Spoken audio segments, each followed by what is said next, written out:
everyone, how are you? I hope you're amazing, all things being considered.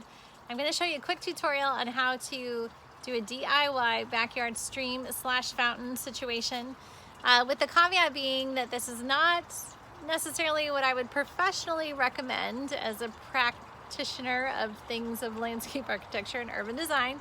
This is go into your garage, feel inspired, find objects that convey and hold water, and install them in your backyard with stones surrounding them. That's what this is. So just keep that in mind. This is not a sophisticated situation. This is maybe not going to last through the winter, and we're okay with that because hopefully our kids will be back in then and we won't need, or back in school, and we won't need stress reducing streams. Although I think that's also a fantasy. But here we go. So this is your $20 found salvaged item stream tutorial. Okay, so here are the components of this stream. I've tried to make this video like 10 times now. I'm not talented at this, but you know, everything's a work in progress, right? So at the basis here, we actually have two buckets, 5-gallon buckets. They're just your everyday 5-gallon bucket.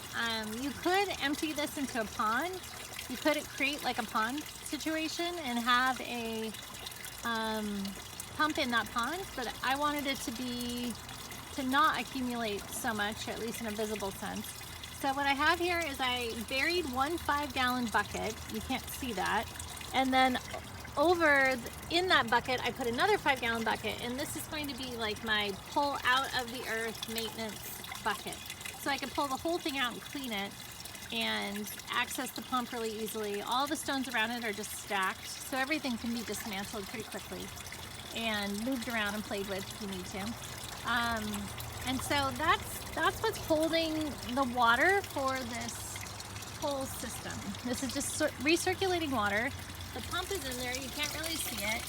This mesh netting here, I got this at Ace Hardware in the paint section. It's just catching the big debris. I'll probably scoop this stuff out every couple of days. With the pump is a power source, so there is a cord here.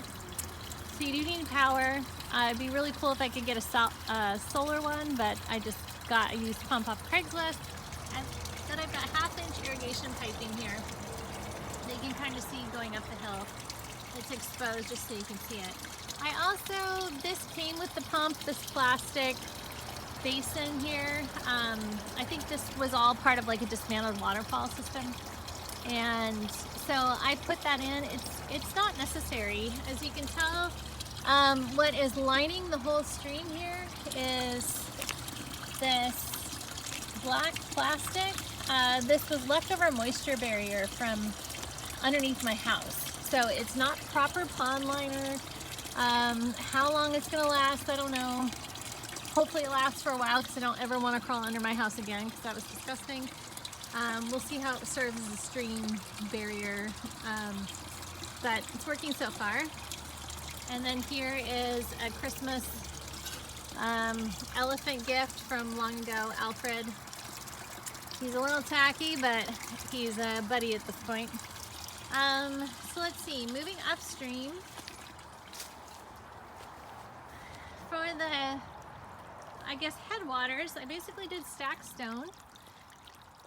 And as you can see, I dismantled the back here. I had this stone stacked around it, but basically what I'm doing to support this pipe, which I didn't, you know, you could really get sophisticated and do all sorts of things, but basically this is a piece of wood screwed onto a piece of plywood, which is then I have the rocks placed on top of, which secures this. This is actually pretty, oh, it almost fell over.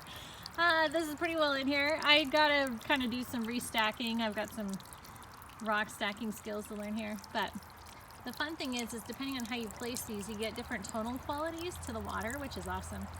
And then I've just clamped on the pipe for now until I get a sound that I really like. I'm also trying to reduce some spray because I think I'm losing some water. And we don't really want to waste water now, do we? So I'm experimenting a little bit with getting pools like in the channel. I would like to have a few more pools so like birds can run in and get a drink of water, take a little bath or whatever. And yeah, that's the gist. So it was a super fun project. I will be seeing how it goes. I'll probably shut it off in like November unless there's a cold spell earlier. This whole area gets pretty wet anyway, so I'll probably have a bit of a seasonal spring stream running through now that I've cleaned it up a bit. And yeah, that's the gist. Super fun. Cost me $20, took about 8 hours, but the caveat being this stone was already here because it was an old dry stream bed that I think was made at some point in time. And yeah, very easy, super fun. All right, let me know if you have any questions. Thanks all.